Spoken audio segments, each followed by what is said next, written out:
And now, recorded live in Southampton, England, it's the Dead Piet Society podcast. Tune in next week for a much better episode. For now, courage.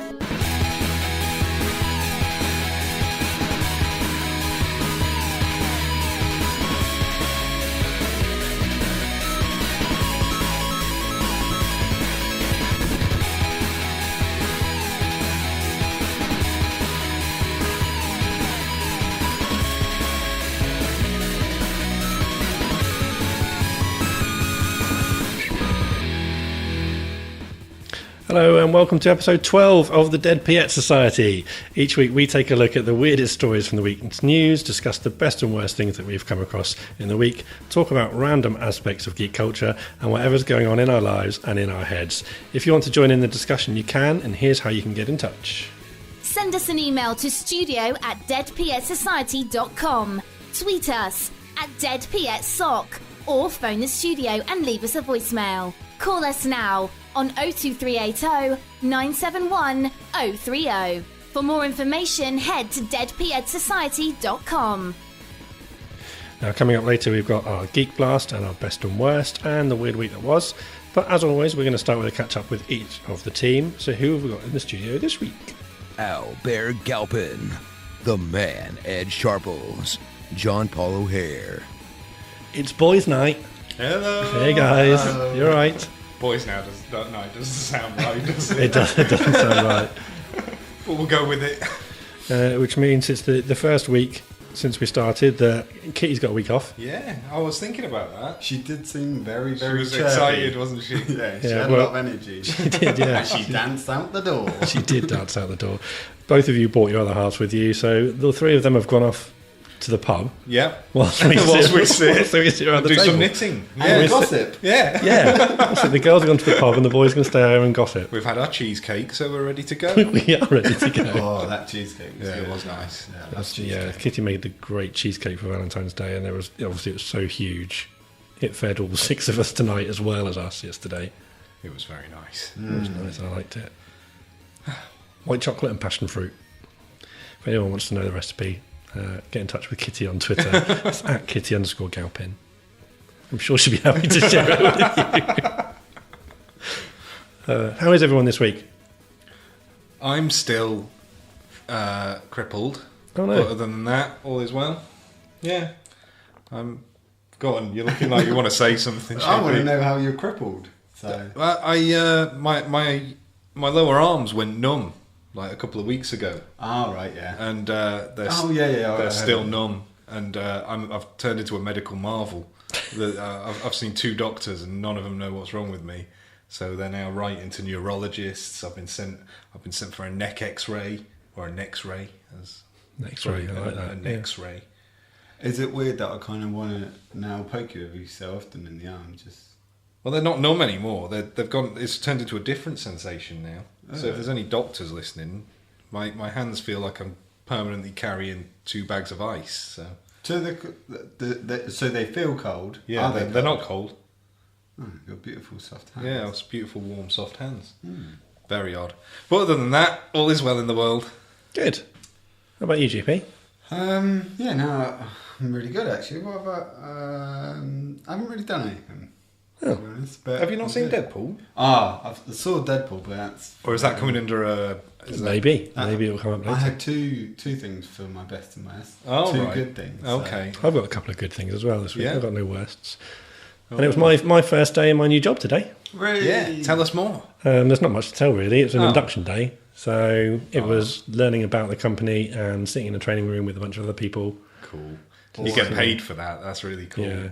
How many days of that sort of thing do you get? I'm not entirely sure because I'm starting this job as a team leader, and the other sort of 10 or 11 people that were in there training with me are all guys on the phones. So they've got their full 3 weeks training before then going out on the phones, and then another 3 weeks worth of training and stuff. So I think I'm still have to do that because I think as a team leader I need to know what all the basics and all the policies and stuff. So as far as I know, I'm going to be doing at least 3 weeks worth of training. Are you going to be their leader? Don't think so. Like, have they recruited your entire team at the same time? Like a kind of I task force? was trying to work that out. That would have been really cool. Today. The girl who was running the training did mention about being split up and them having like buddies when they were out in the department. So I'm guessing they're not going to be a full team. Yeah. I think they like to spread people out, don't they? So that they've got experienced people sat around them. Yeah. It's going to be quite cool. You going in from outside. I've never done this because I've gone from video shop to my current job and then just moved through that. So I've never come into a new company above existing people, as in like someone who's been drafted in to sort stuff out. You know, it's quite an exciting feeling, I expect. Yeah, it's weird, empowering. Yeah, a little bit, but also a little bit nervy. But I have no idea who's going to be in my team, what they're going to be like. Who does he? Or when I'm going to get to meet them. And they may resent you as well because let's not dampen it on his first. They may because there may be someone in the team who went for the job and didn't get it. Yeah, so. It's more than likely that they're going to hate you then, isn't it? Yeah. You'll win them over in no time. I'm sure I will. Yeah. Or not. It's like a devil and an angel on each shoulder. I just like to be realistic. Fair enough. Make sure you have both sides. Oh, that's good. Hey, is that John Paul? Can I hear J.P. O'Hare? The man whose birth certificate is an apology letter from Durex? Who the hell let this guy on the show? Now, I love me a good podcast, and the Dead Piet Society is right up there with the best of them. But J.P., shut the hell up and go play some more Battlefront, man. Ow, fade his mic or something. Seriously. Oh, that's beautiful.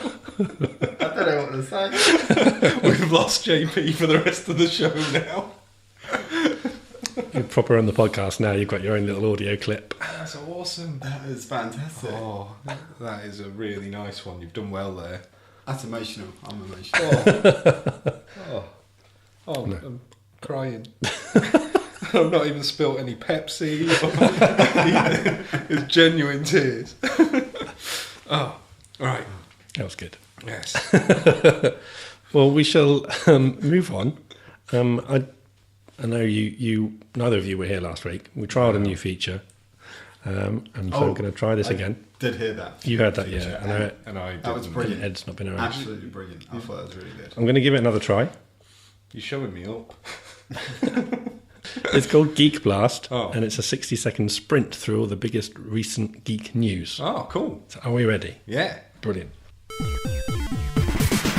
Filming has begun on Star Wars Episode 8, directed by Rian Johnson. A short clip's been released to show that the production has started, and an official cast list has also been released. All the major players from Episode 7 are returning, as well as Benicio del Toro and Laura Dern. We should see the film in cinemas in December 2017. Whilst Episode 8's moving forward, the Force Awakens production company is facing 4 charges from the Health and Safety Executive, relating in part to Harrison Ford's broken leg on the set. The case is set to be heard at the High Wycombe Magistrates Court on May the 12th. The all-female reboot of Ghostbusters has released a brief clip to show the first footage from the film as a precursor to the full trailer, which is due to be released on March 3rd. Speaking of trailers, the new Daredevil trailer has been released as we edge closer to Season 2. The second season hits Netflix on March 18th and will pit Daredevil against the Punisher. And the Lethal Weapon reboot TV show is moving forward. McGee is directing the pilot, and Damon Wayans is signed on for the role of Murtaugh. The series is set to start slightly before the first film, giving us a look at the moment Riggs' wife died. No details yet as to when it will hit our screens. The Dead Piet Society Podcast. So that's our Geek Blast for the week. Did you manage it in 60 seconds? I did. First time, 60 seconds. Boom. That was great. I've really caught up on a lot of things then. Yeah. Not sure about a Lethal Weapon. No, I thought the same when I heard that. I'm starting to think they're really struggling to come up with new ideas because they're doing this with a lot of things nowadays. Yeah. And then there's the added thing that it's McGee directing the first episode. That's not a good thing. And then there's the fact that one of the Wayans brothers as Murtaugh. Yeah. Is he the one who's in New Girl? I don't know. Or is he the one who's without in breaking Scary Movie? Our no Google rule. No, that's fair enough. I would say it's the New Girl one. The other one, he's disappeared, really, hasn't he? Do they? Yeah. He's not Well, there's quite a few of them, isn't it? Was Marlon Marlon Damon. They're I the can't main remember two. anymore. I think so. Yeah, there is Wayne? that one. Wayne The older Williams. guy- There's the older guy who was in... Morgan Freeman. No. Samuel L. Jackson. Ah, yes.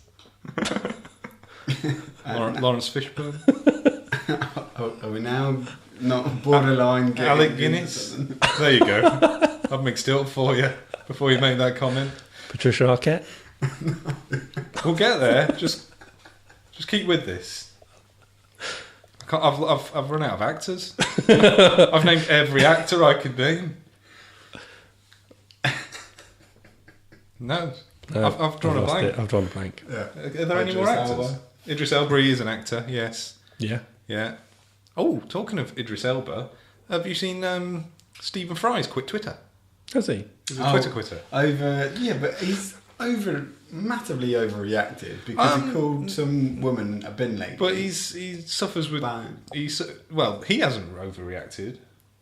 The internet's overreacted. But then he's overreacted to their overreaction. He just doesn't want to put up with abuse online. Which is fair enough. For having a joke with one of his friends, does he?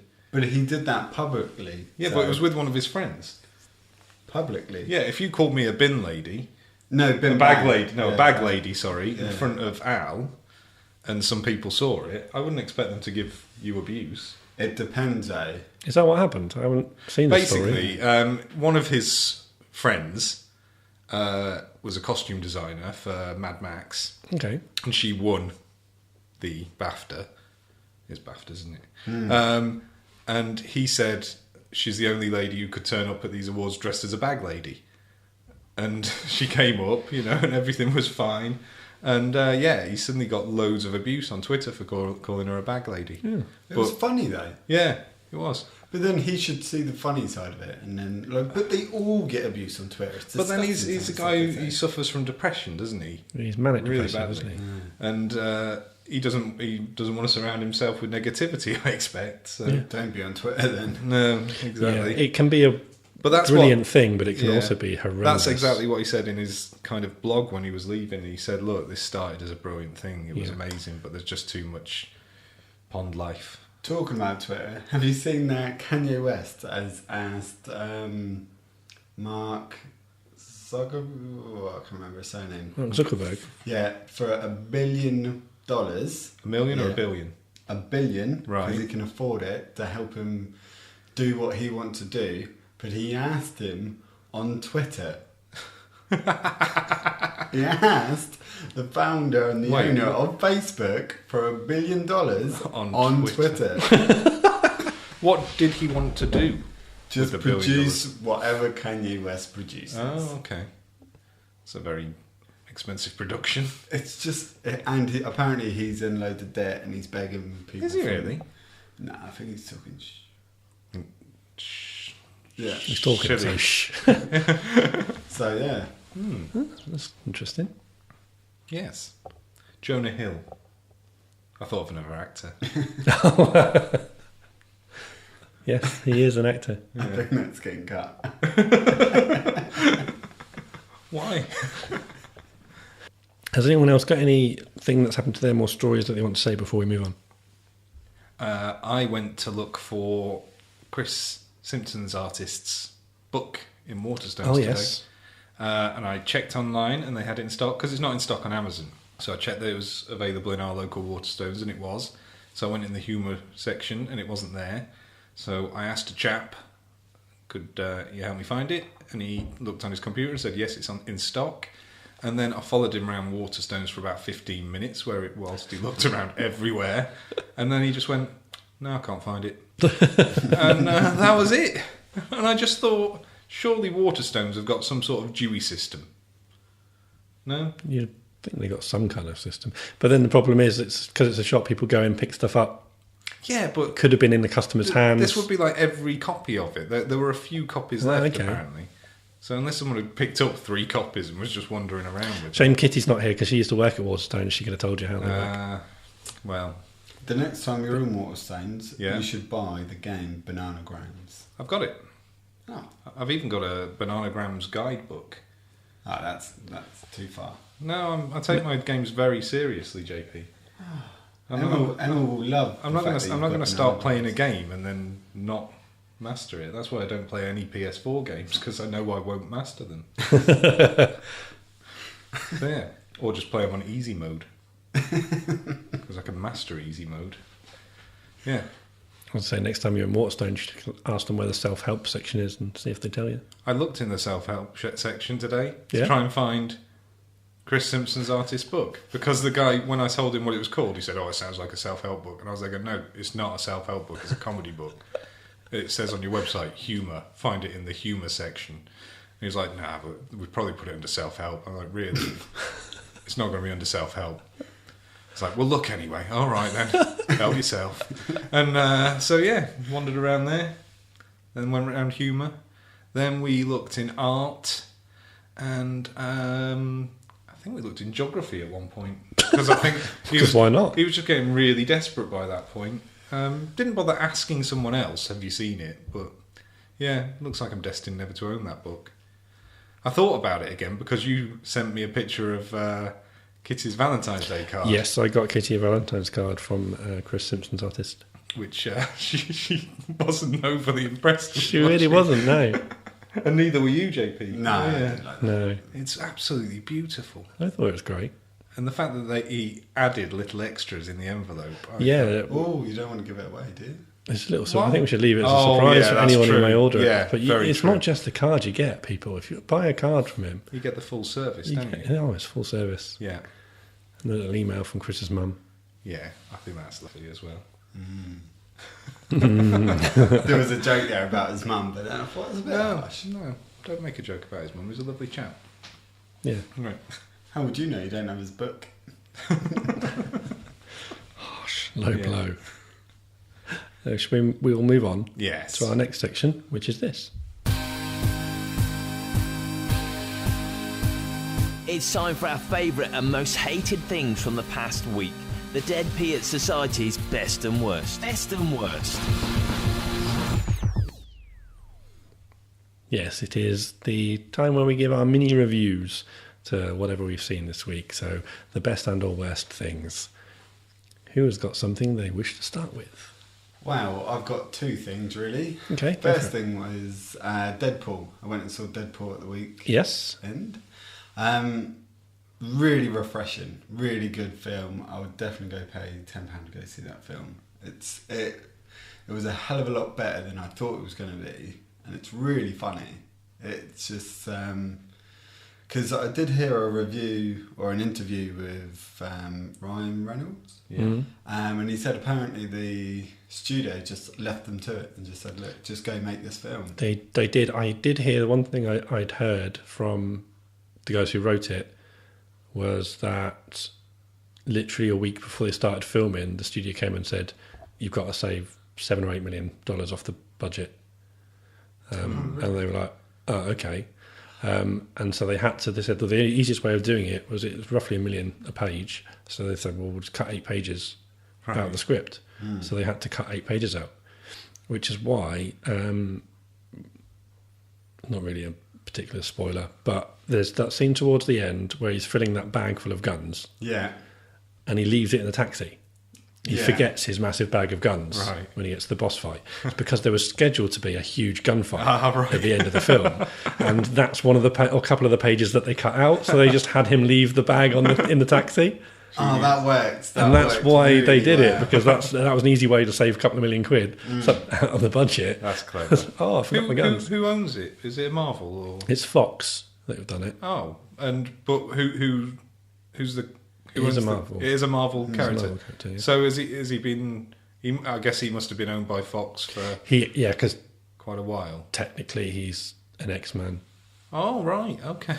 Yeah, of course, 'Cause because he's he a was mu- in one 'cause of he's the a X-Men mutant. films. He was butchered He's in in- one of the X-Men yes. films, wasn't he? There's you see a little doll of that version of the character in the film very briefly. The way they've done it, I thought it was brilliant, absolutely brilliant. I'm not saying it's one of the best films around or the best Marvel films or whatever, but I'm saying the way they did that character, which is a very hard character to do. It's it's a perfect version of the character. Yeah. Yeah, because I was wondering how they were going to do the kind of fourth wall breaks and stuff like that he's known for in the comics. The other thing as well is when you're watching it, I took Emma, and he actually says certain lines in the film that Emma was like, "Oh my god, I was actually thinking that," or it's definitely way he does. Like he goes to the two other characters that are in there with him. Yeah. Are two of the X-Men. Oh, right. Colossus and Negasonic Teenage Warhead, who's this teenage girl. Negasonic Teenage Warhead. Yeah, right. She's really good at it. She's quite good, yeah. But they're the two X-Men that are in it. And so they show like an opening shot of the Charles Xavier school, and then it cuts to them inside and stuff. And then later he goes to find them, and he knocks on the door, and she opens it, and it's like, "Oh, I keep coming here, and it's like you're the only two people here." it's like the studio couldn't afford any other X-Men. That's smart.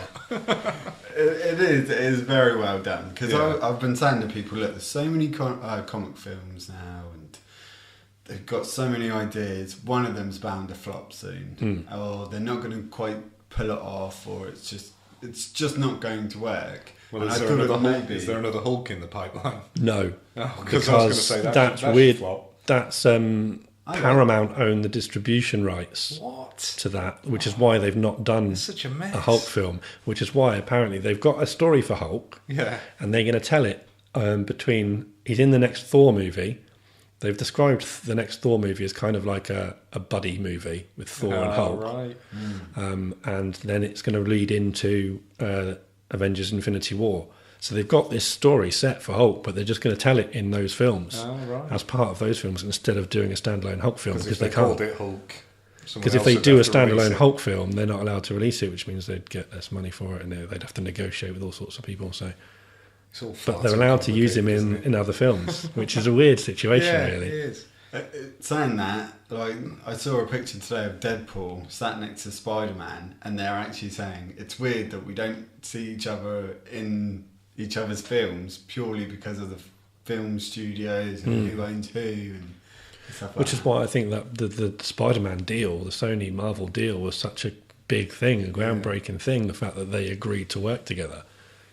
I can't see them doing it with Fox, because I think the problem is that Fox make enough money to not want to do it. Yeah.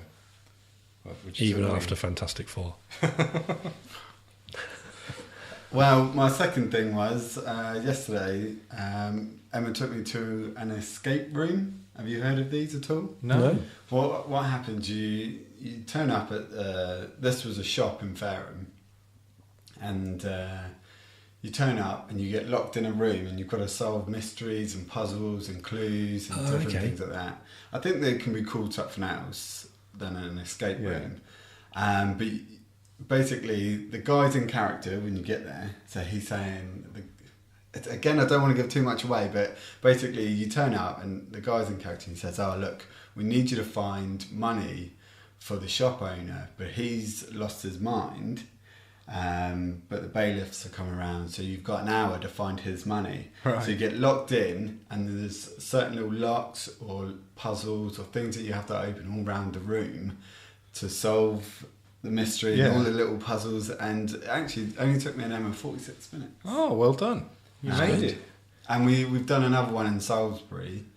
We turned up and there'd been a murder, and the guy, again, as soon as he opens the door, he's in character. He's DC whatever. That takes some professionalism after a murder to stay in character. He just didn't let it throw him off his game at all. That's very good of him. Yeah.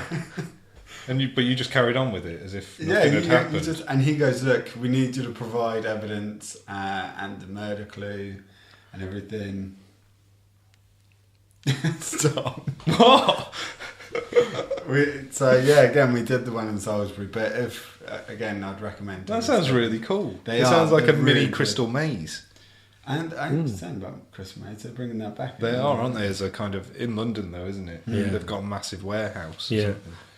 But yeah, the escape room. I think it was £30 yesterday, and the one in Salisbury was £45, and you get an hour. And if you're stuck on clues, they may radio in and say, think of this, but they won't help you. But you have to collect like certain things, and then you have to open locks, which leads to something else, and then you have to solve that. Like yesterday, we got stuck on a sound one. So literally we had to play a tune for it to open the next clue. But I have no idea about music and notes and sound, and the guy like had to come in and looked at us like, no one's musical then? And I was like, so he just started helping us out, and it is definitely worth doing. I think people. It sounds pretty cool. Do you win anything? Or you just get the experience and the joy of it? Do you get a certificate? We've had a picture. We're going to tweet the picture, and it's up on thingy. Cool. You can do it with 4 people, or you can do it with 6. Like the way me and Emma work, we actually work quite well as just a pair. I think 4 would be pretty good, because we were a little bit worried.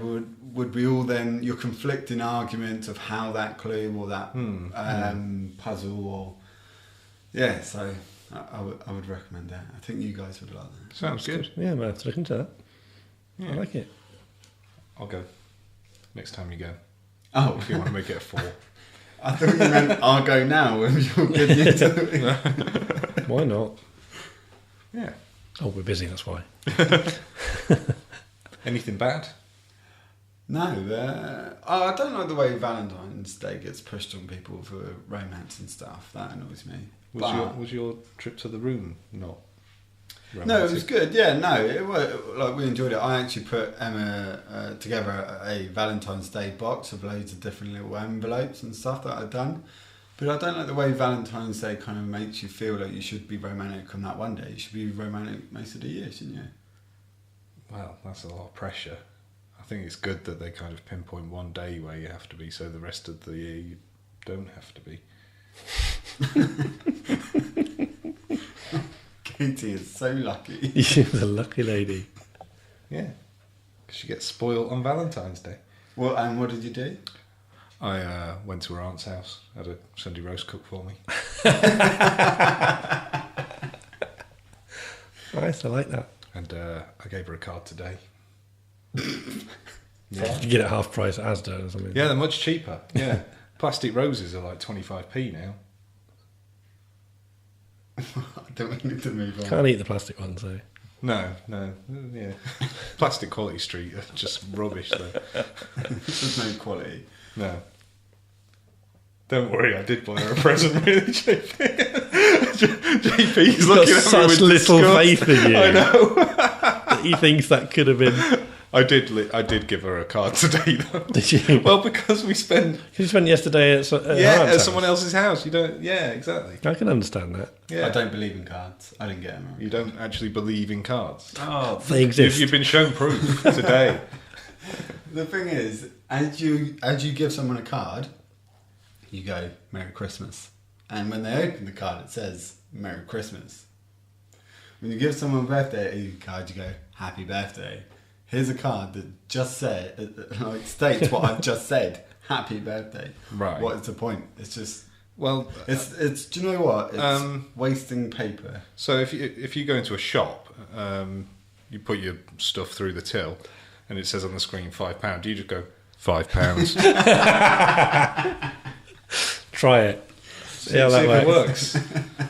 We've invented a new monetary system now. Awesome. Or you use your Spoken word contactless money card. Right, okay, a card that you don't believe in. Right. Is it specifically greetings cards you don't believe in? You believe in credit cards. But then there's the fact that Valentine's cards you're not meant to hand to someone because it's meant to be from a secret admirer. Yeah. So you wouldn't say Happy Valentine's Day and hand it to them. It would appear as if from nowhere in front of them with a question mark written within it. That's just a waste. You're just wasting paper. Well, I don't think I am. I put mine in 2 envelopes. That was wasting paper. But that's because I accidentally picked up 2 envelopes from the shop when I bought the card. I've done the opposite before and not picked up an envelope. That's I unfortunate. had to go back with the card and go, I bought this yesterday, didn't pick up, can I just go and get an envelope? And the woman was like, sorry, what? And I'm like, never mind. I'm just going to go pick up an envelope. I've got my receipt. If anyone stops me a bit, look, I've paid for it yesterday. I'd just panic, get some tissue paper. I mean, some like more paper. You're I'd probably paper. Some A4 paper. Yeah, some A4 printer. paper and just fold it around, sellotape it together or something. I wouldn't have the presence of mind to go back to the shop and get another one.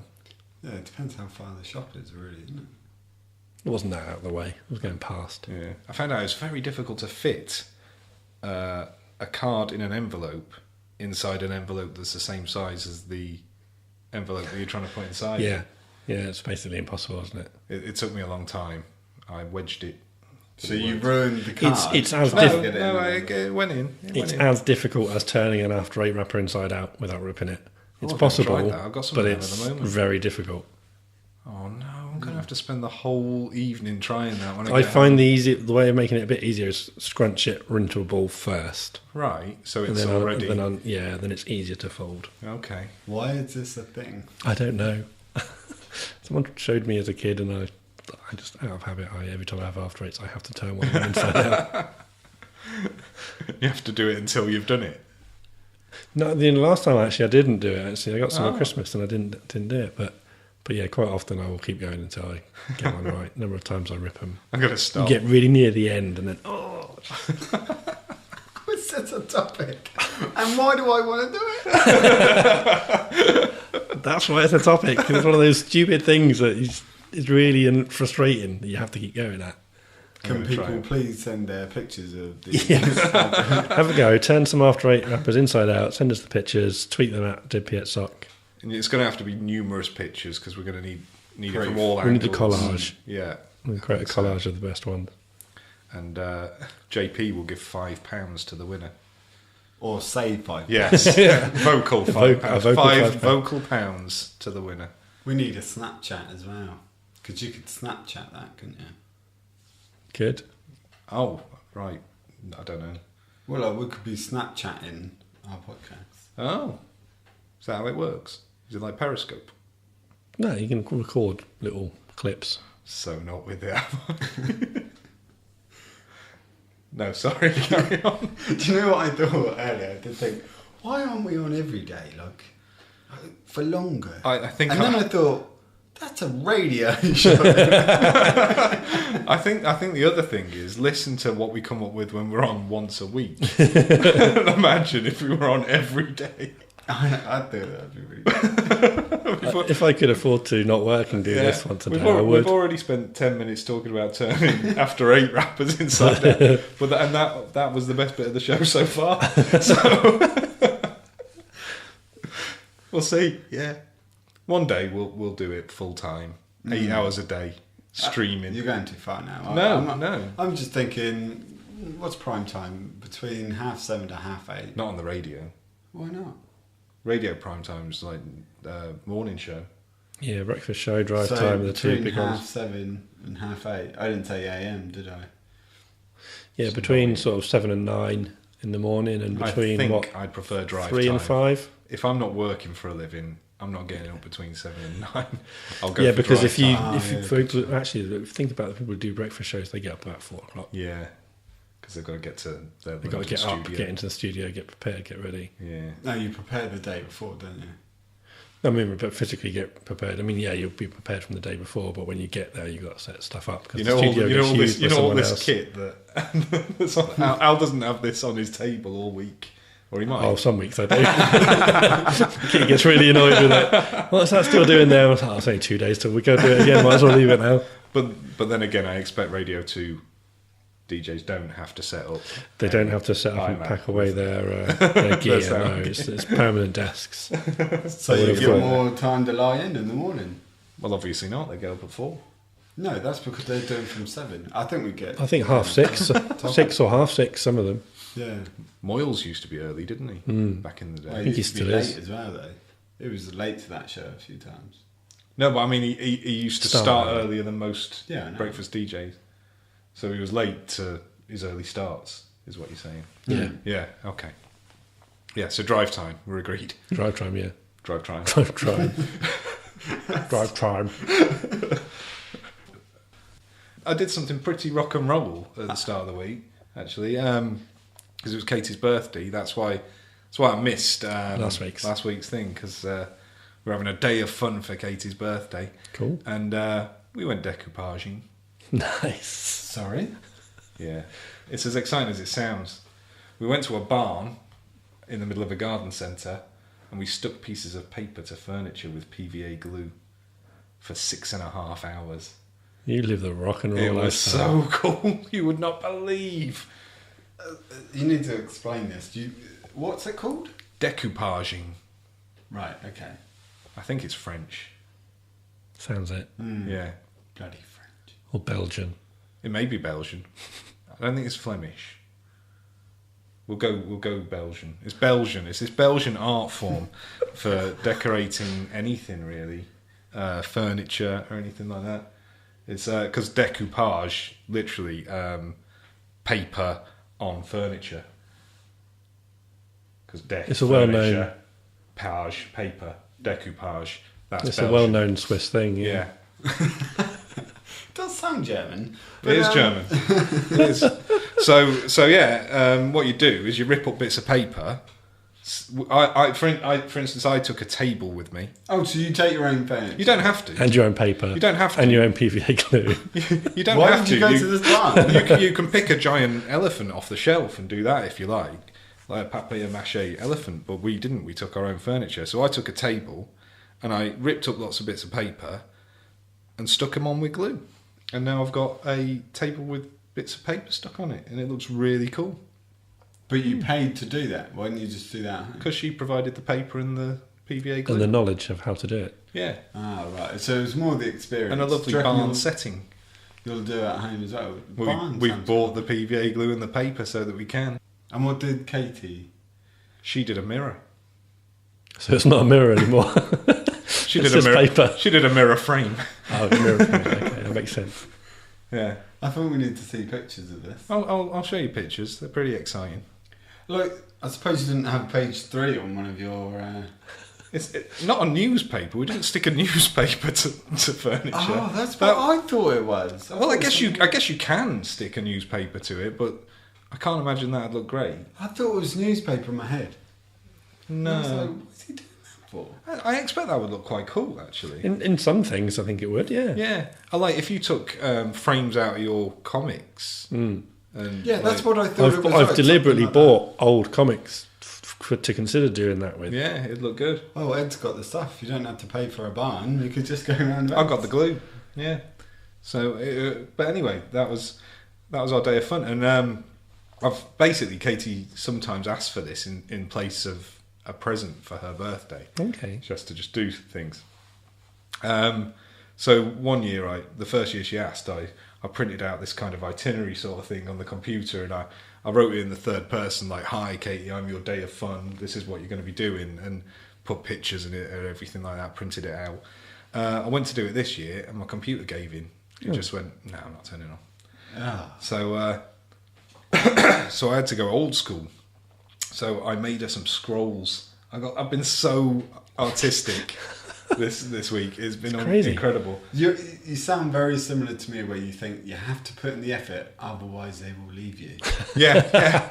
It's like you say about punching above your weight. So Yeah. you've got to go the extra mile. You've got to convince them. don't you? Exactly. So so I made some scrolls. So I got some paper, and I got a tea bag, poured boiling water on it. Hang on, 1 second. Maybe we shouldn't be saying this over the podcast, because we could have ideas that we could swap, that we could use. Well, No, carry on. I'm going to give this So one I just away. sort of noticed what Ed was basically saying. You got a tea bag and you poured some boiling water over it. So I made some tea. You made a cup of tea. No, but I only put a tiny bit of boiling water over it. Then I made the mistake of grabbing the tea bag straight away, which was really stupid because it was it was boiling, I'd say, probably. Just under, probably. Yeah. And then I rubbed that across the paper so that it was a kind of dirty brown colour. And then Could have used something else. dried it with a... Well, that would be a beautiful birthday present, wouldn't it? What, a crayon? So then I dried it with a hairdryer. Yeah. And then I'd sent Katie out for the day, so because I knew I was going to be doing this, important stuff that she couldn't know about. So then I was going to stand outside with a lighter and burn the edges of it.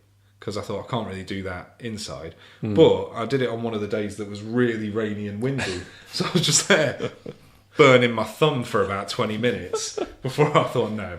So I just went inside and just did it over the sink. So they look like proper scrolls in the end, and they're amazing, but the house stank like it had been on fire.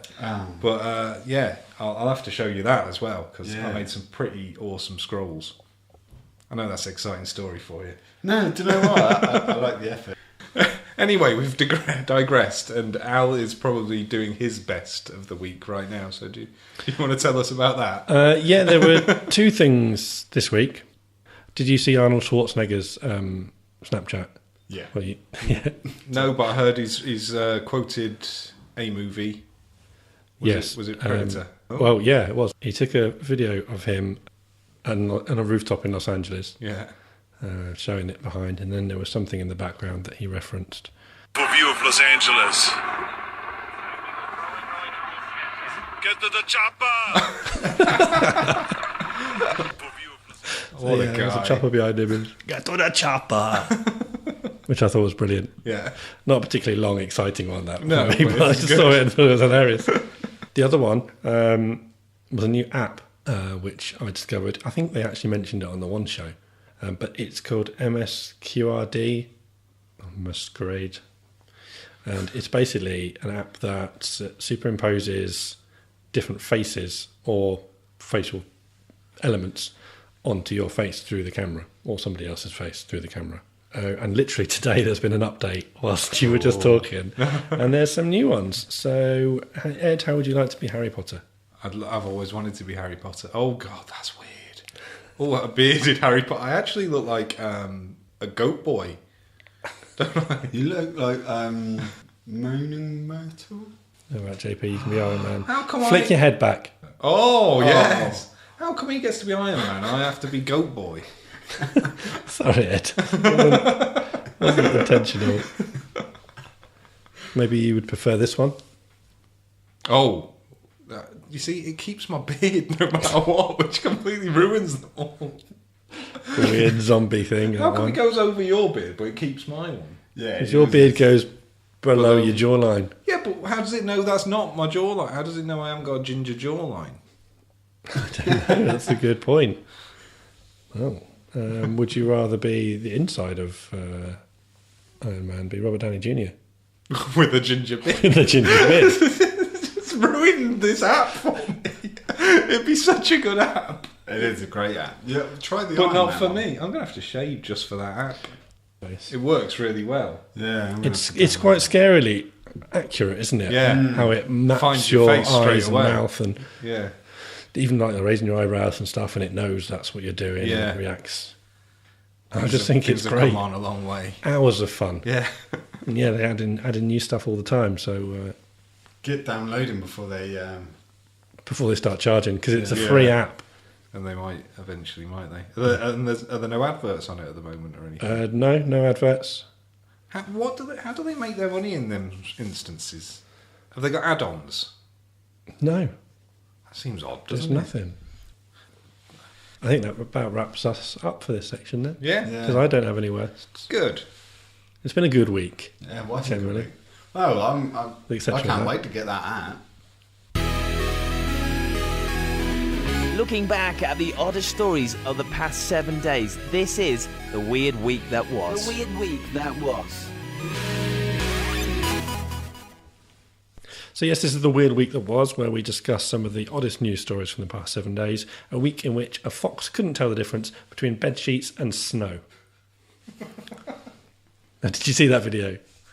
There was a fox. It was in someone's house. It's on their bed, and it was pouncing up and down like it was like foxes do in snow. Pounce. Yeah. It was doing that on the bed because it white sheets and it thought it was snow. Our first story is from the Mirror, and the headline is: "Woman thinks her Fitbit is broken, but it was actually alerting her to some pretty big news." Oh, I think I've read about this. Yeah, Yeah. Was she with child? she was with child. Yes. But the way it came about as well was it wasn't just like, oh, this is weird, let me look up what that could be. Oh, I'm pregnant. Right. It was her husband who bought it for her, and so she's like, what does this mean? And he's like, oh, I don't know. So he posted the results on Reddit, and a bunch of people came back and basically said, think she's pregnant. How can people know that someone's pregnant from the results of a... One of the people who'd commented was pregnant herself and had had similar results on hers. Oh. Basically, the high heart rate and it was something about blood pressure as well, been suddenly high for a couple of days. Oh, right. And they said, yeah, that happened to me at the start of my pregnancy, so she might be pregnant. And then the guy disappeared and wrote a couple of days later, yep, going to be a dad. Bad news. That's impressive, that. What a way to find out. Yeah. What do? You go see a doctor, take a test? No, Fitbit. So can they start marketing Fitbits as kind of pregnancy tests? Maybe. As an extra added bonus now, I wonder. Possibly. I really like the advert, but I always sing it in my head, but when I sing it, Emma says that's nothing like it. And it's what horrible. advert is that? Please sing The it. Fitbit advert. I don't think I know it. Sing it. I won't, no. Because I never know what the words are, but... I bought Kate... Oh.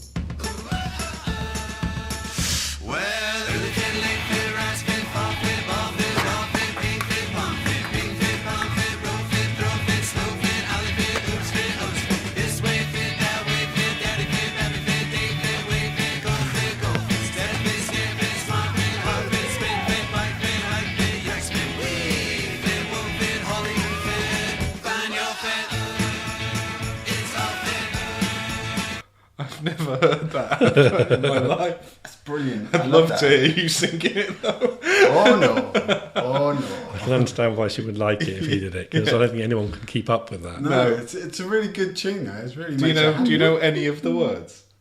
Oh well, when you see the advert, Every other word I is was going to fit. say. Oh, right. It comes up, the words come up on screen, yeah. Like, I know one of them's Pong Fit. Pong Fit? Yeah, because ping they're playing fit, Pong ping pong. Fit. Yeah. Oh, right. Foot Fit, Run Fit. Okay, yeah. I bought Katie and I Fit Bugs over the weekend. What's that? I assume they're kind of a cheaper version of Fitbits. Well, I was hoping that we might get sent them here or something. You'll That would be good. get a box of Fit Bugs instead. If you could get a Fitbit, that'd be great, because Kitty wants one. It's her birthday next month, so... Well, we had the smaller one that Emma, again, two years ago, she bought them for her parents, and I said, don't buy them.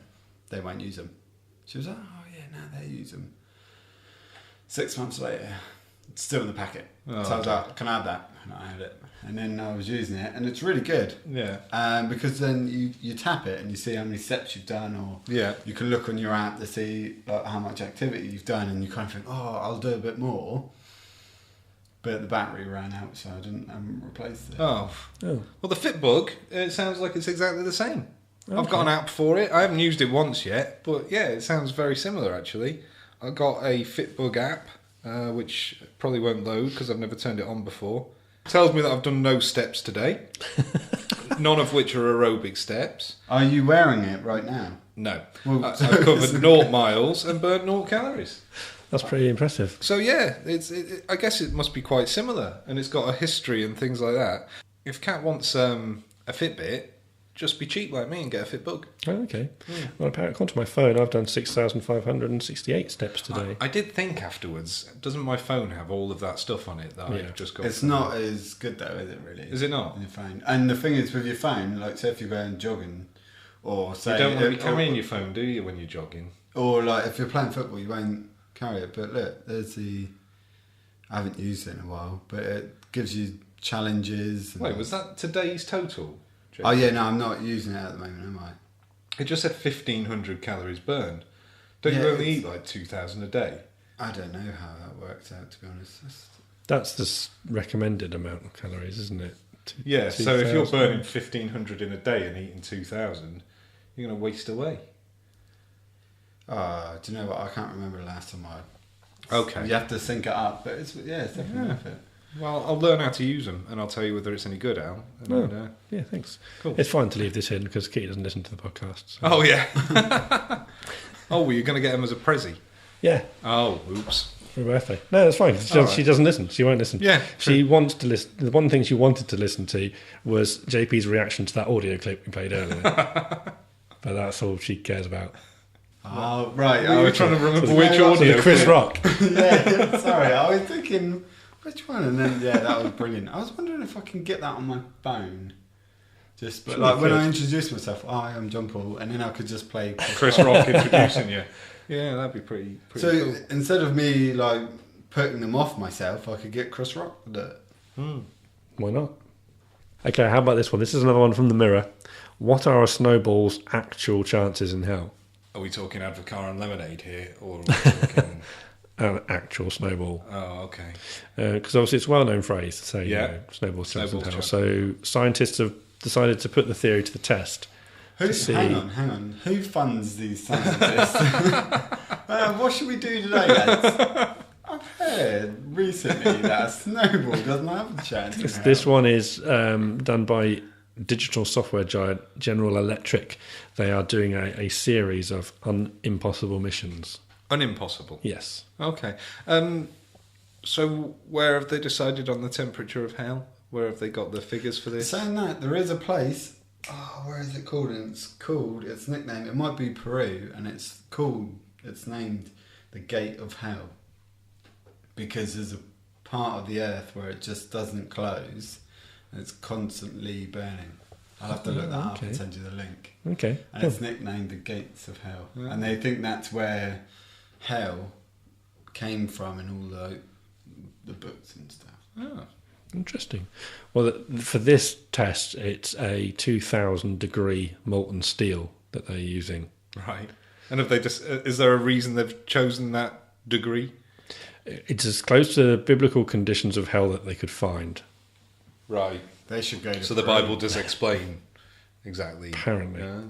So they went to an old foundry and they drew on technology from power, aviation and healthcare industries to try and basically make a container that would protect a snowball in 2,000 degree molten metal. So really, it's a snowball in a container's chance in hell. Yeah, I think it's pretty evident that an actual snowball in actual flame would not last. I'd like to know how long it would last. Protected. Though. If you made it proper. Well, if you threw it into icy. 2,000 degree molten steel, it would just disintegrate instantly, I would have thought. I mean, Arnold did. Would it go? Would it go water then steam, or would it be instant steam? Or possibly depends how close you could get to steam, it. I would say. I'd say. Can that happen? But then, what's the point? So would you like to know what happened? Yes. So they took a snowball. They took a snowball from liquid nitrogen filled case and placed it in a specially designed 3D printed holder, and then put that in the alloy container. So it's well wrapped. Yeah. They then chained it up and put the whole thing in a vat of molten steel, and then they pulled it out again, and it was still perfectly intact. That's impressive. Yeah, but it's in other things. Yeah. So it's not a snowball in hell then, is it? It's in other containers. But then again, a human's chance in hell, you'd say, what chance has a human got in hell? A human might have gone to the effort of making an alloy suit, so a human might have a chance. But that's not the saying. The saying is... But a snowball... A snowball's chance in hell is greatly increased if you put it in a bunch of other stuff. Snowballs rarely exist without human interaction. Yeah. So if a snowball is going to go to hell, it's going to be with human help. Yeah. Or human interference. Yeah, but it just seems stupid to me. Anyway, that's the weird test that they did. And it worked. Ah. There's nothing else out there they could be testing. I feel like I'm Cat right now because I'm moaning about stuff, and I should maybe say about the radio. What are you saying about Cat? You say my wife Simona. She is, it's fine. It's okay if I call, she won't listen. Anyway. Right. Another one from the BBC. New rules for human pyramids in Japanese schools. It's good that they've got rules. Isn't it? Isn't it just? You need to have pyramidal rules in schools. Yeah. Because what does it mean now? Apparently, literal human pyramids, like people on their hands and knees and then other people on their backs, they are something that happens in Japanese schools, and people were falling off and hurting themselves, so they felt that they had to put some rules in place to prevent further injuries. Right. It's called kumetaizo, which is the building of human pyramids in gymnastic displays. Yeah, several casualties reported, serious injuries. So they've tried to put some rules in place to to safeguard the kids, basically. What are they good rules, or does it mention the rules? It doesn't know. Oh. Well, why did they report? In fairness, it might have been a list of 7 rules, and that would have annoyed Al. So. But this one says that the process involves students kneeling on each other's backs with the person at the top standing, and formations can be several stories high. Even junior members of the Japanese royal family have been known to take part, with 11-year-old Princess Aiko photographed in the bottom row of a pyramid in 2013. You don't put a princess in the bottom row of a pyramid. I've just done an image of Patrick Swayze coming in and going, nobody puts Aiko in the bottom row of a pyramid. Sorry. And then this whips her out. Yeah, until Tom falls down. This is a very manly show, isn't it? We've talked about decoupage, dirty dancing. Yeah. I'm just going to... We've got rules. I remember when not long after I first started at Aviva, I was sat next to this girl and she was kind of talking me through some of the claims processes. Yeah. And she took a call and it was about a baby. And she had this brand new notepad in front of her and she started writing at the top. She wrote baby. And she didn't make any other notes. And afterwards I said, you can't do that. I said, what? She went, you can't put baby in the corner. Oh, you made an instant friend. Yeah. Apparently, so it suggests here what some of the rules could be. Oh, okay. Because in September 2015, a student was left with broken bones after a 10-storey pyramid collapsed. Oh. So that incident prompted their local board to limit human pyramids to 5 tiers and standing human towers to 3 tiers. Right then. So that's possibly the rules they're talking about. Okay. So when you fall, you're only falling from 3 people height instead of 10. Imagine if they tried to impose rules on pylons. Or... bundles. Yeah. Bundles, yeah. Or pylons. There is already rules. You have to shout it first. Yeah, that's it. That is the one regulation. And you have to have someone has to crouched be on the behind ground. someone. Pylon. No. Bundles, yeah. Yeah. Pylon. Yeah. Yeah. Speaking of actual pylons, I saw a picture this week of some Scandinavian country where the pylon was a deer, in the shape of a deer, and with antlers, and the wires went across the antlers. So instead of just being a horrible, ugly shape, they were quite Did they paint nice, it brown? Sculptural. No, Yeah. but they were quite. You ruined the story. No, I just wondered, like, make it more natural looking. You can't get much natural about a 200-foot metal deer, though, can you? Really? No, whatever it's colour not. it is. Yeah. Maybe Maybe it'll go rusty. Yeah, maybe. Yeah. I hope not. It's carrying electricity. It shouldn't. Oh, yeah. I don't know much about electricity. I was thinking, like, do you reckon it, like, they put a red nose on it? At Christmas. At Christmas. Yeah. So, Only the one at the front, though, not the others. The Mirror has this one: 9 things we've been eating without realising. 9. Yeah. Could they not find that extra one? Firstly, that's the main thing. you always hear the rumours and the stories of you, like, 9 Like spiders and 9 spiders. This is stuff that's in food, food products. See, people try to put me off food all the time with, have you seen that chicken KFC thing or blah, blah, blah. I'm like, Cochineal. yeah. Cochineal is on the list. Hey! I got one. This first one is called... First one's called castoreum. Right. It's a tasty additive that's put into foods. It's made in we use it in sweet vanilla, strawberry and raspberry flavouring in drinks and sweets. Why don't they just use vanilla and vanilla? I don't know. Probably cheaper to use this. It's quite often not listed on stuff because it's allowed to be listed as natural flavouring. Oh, okay. But do you know where it comes from? What's it called again? Castoreum. Or castoreum. I don't know how you pronounce it. Oh, talking about pronunciation. Sorry to go off topic. Yeah? Rianne Johnson. What? I said Rihanna, didn't I? You said Rianne. I think I said it wrong earlier. I think it's Ryan. Ryan. Yeah. Sorry. Castoreum. Anyway. Castoreum. Right. No, I don't know. It's made from the secretion of glands near the anus of beavers.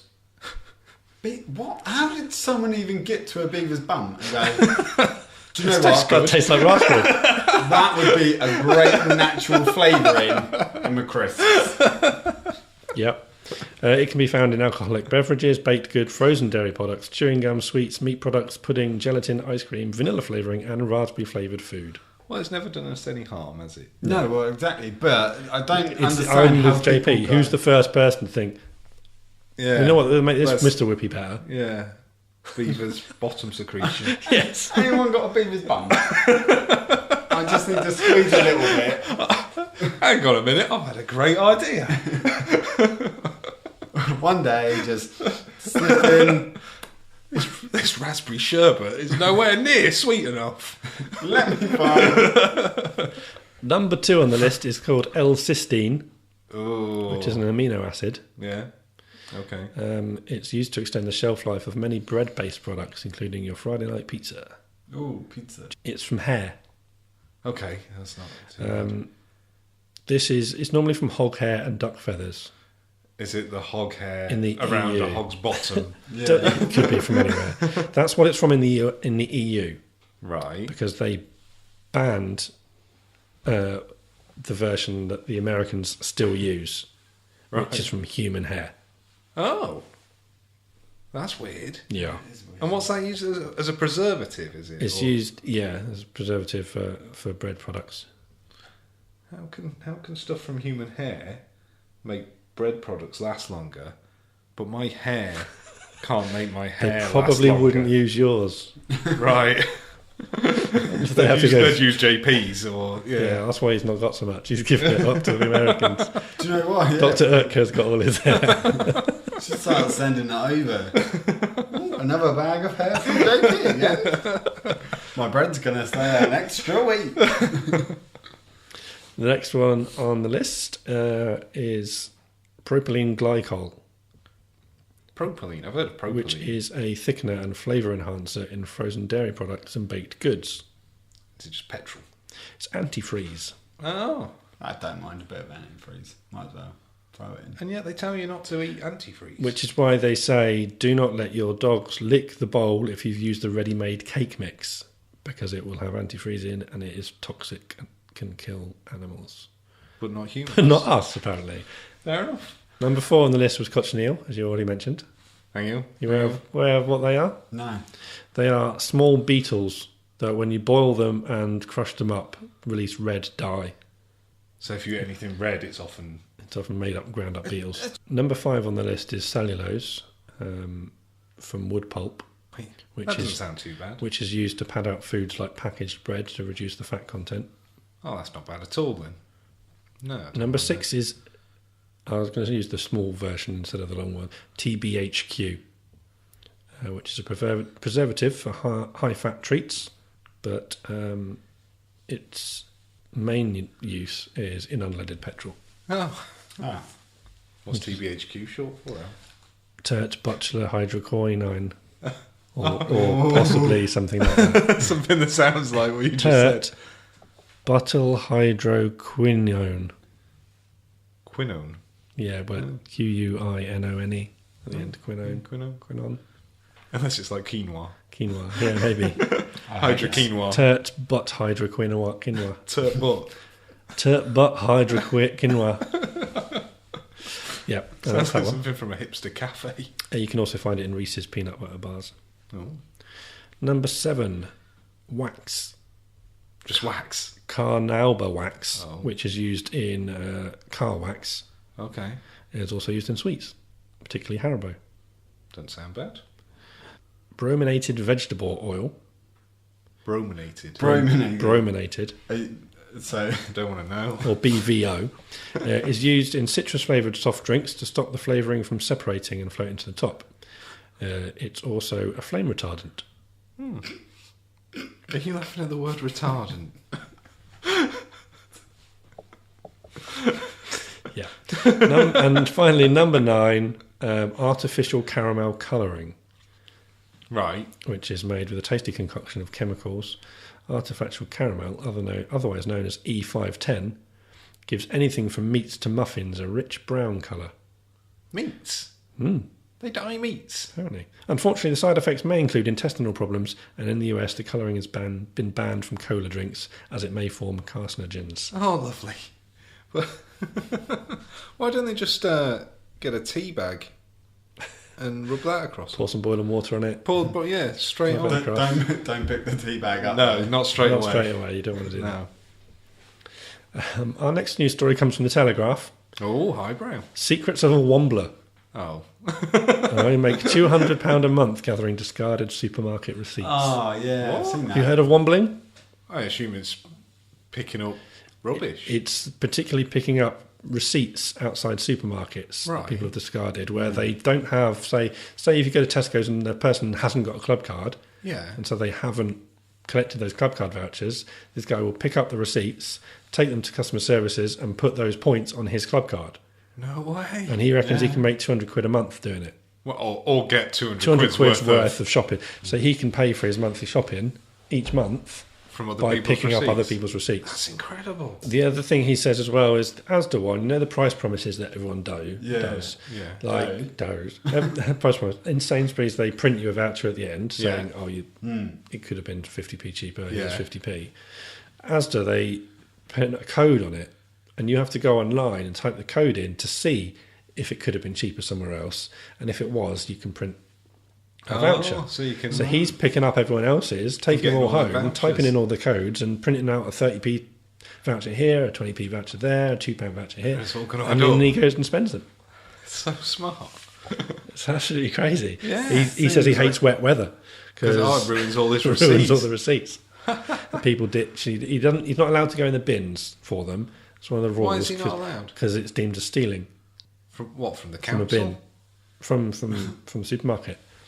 Oh, because it's not allowed to go in the supermarket's bins. Yeah, as in just the general bins just outside. Right. People throw their receipt in the bin. Yeah. He's not allowed in to get it. But if they drop it, if it's in a bush or still in a trolley, he's allowed to take those. So the supermarkets are well aware. Yeah.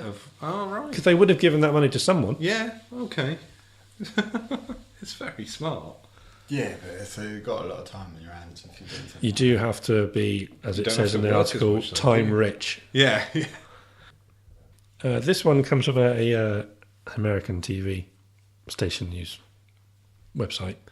Do you see the guy who wrote a letter to his daughter's school explaining why she was late? No. No. I will read you the letter. To whom it may concern, please excuse Isabel's tardiness to school today. In the interest of honesty, I feel it my obligation to be straight with all of you as to the reason. Last night, Isabel was lucky enough to see Bruce Springsteen and the E Street Band in Albany, and darned if he didn't play for 3.5 hours. This may not seem like a good excuse, but have you ever wondered how many kids would be late or miss school outright if God were to suddenly appear? It's something like that. That's good. Well done. Although I'm shocked Bruce Springsteen only played for 3.5 hours. That's probably quite a short gig for him. But that's a good letter. So he took him on a Monday night, a school night. Lucky kids. You wouldn't think how old was this? Does it say? The kids were 12 and 7, and they're big Springsteen fans, apparently. Oh, they are? Yeah. That's fair enough then. I was wondering if they'd be, I was able to that. appreciate it enough. Yeah. The guy who wrote it, his wife is a teacher in the same district. And apparently was mortified when she found out she didn't know he did it. Yeah, nice. Which I thought I quite like that one. Yeah. Our next story is on the Sky website, which I heard it on the news, actually. A man threw alligator into Wendy's drive-thru. Through the window? Yes. Through it? Man pulled up to a drive-thru after ordering a drink and threw a 3.5 foot alligator through the window into the restaurant. Did he have anything against the people at the restaurant? His mum told a local TV station, he's a prankster, he does stuff like this because he thinks it's funny. Well, they only lost the leg. Yeah. He was arrested this week by US Marshals over the incident, which actually took place in October of last year. He's also accused of unlawful possession and transportation of an alligator. I like that exists as a law. Yeah, he captured it on Southern Boulevard and took it to the fast food restaurant. The alligator was later released into a nearby canal. So they're just saying it was a prank. They're not saying he had anything I against thought anyone. actually when I heard it on the radio, I'm sure they said he didn't like the place, but no, this news story just says he did it because he thought it was funny. Yeah. What a joker! Yeah. I remember that time he shot 3 people. Oh. I don't know how hard it is sometimes to get a bag of stuffed food from How are you into gonna- your car. How do you get an alligator? You're going to have a kind of a bow, aren't you? No, unless he's got a ute. and he's got it in the back. His mate's pulled up. He's in the back, but then the windows aren't even that big. He's got. Well, you just said a ute. It's a 3 foot. It's not a huge one. So it's about 3 foot alligator. It's not a particularly big one. Yeah, but I'm still like they're not that big, and you've got to try and get this alligator in. Do you mind? At which some point you think the person on the other side of the window would go, "Sorry, what?" Just close the windows. Is that an alligator you're pointing at? Yeah. Hang on. Sorry, hang on. Is that an alligator or is it a crocodile? Because if it's a crocodile, it can come in. Is this another one of your famous pranks? Eh? I don't know how I'd react. I'd be like, is this a joke? Yeah, it's definitely biting me. Yeah. So there's an alligator in here. Someone just get an elastic band. Can everyone take a 10-minute break? We just need to get rid of the alligator and then get back to it. Are alligators like crocs where you can just go like that? I think so. They've got no. I think all the power is on closing. They can't open opening their mouth if you like. Put if you just go, put your finger down. You can hold it down with like a finger, can't you? No, I don't think so. What you think alligators are different than crocs? Then, in that respect. Yeah. Okay. Our last news story tonight.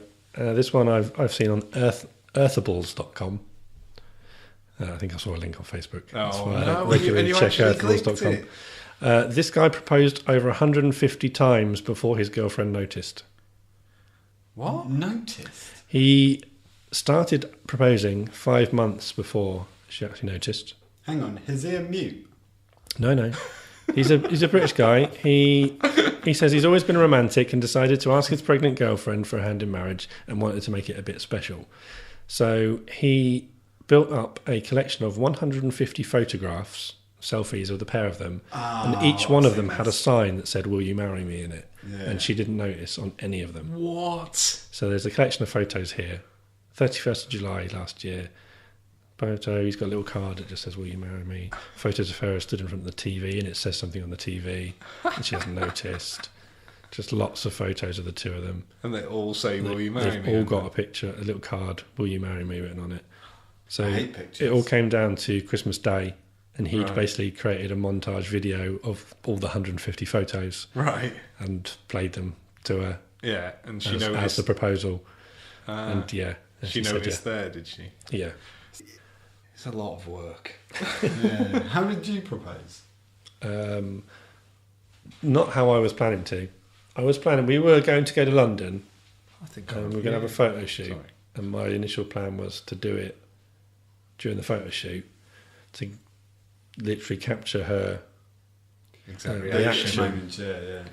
Yeah. But a few days before, we were just sat around watching films and we picked a film each. She picked The Bride Was. Oh, right, yeah. Oh, that sounds horrible. Yeah, it wasn't good. And I picked I Love You Man. We watched 2 films back to back about getting married. And I was like, oh, screw this, I can't wait anymore. Oh. So I was like, just wait there a minute.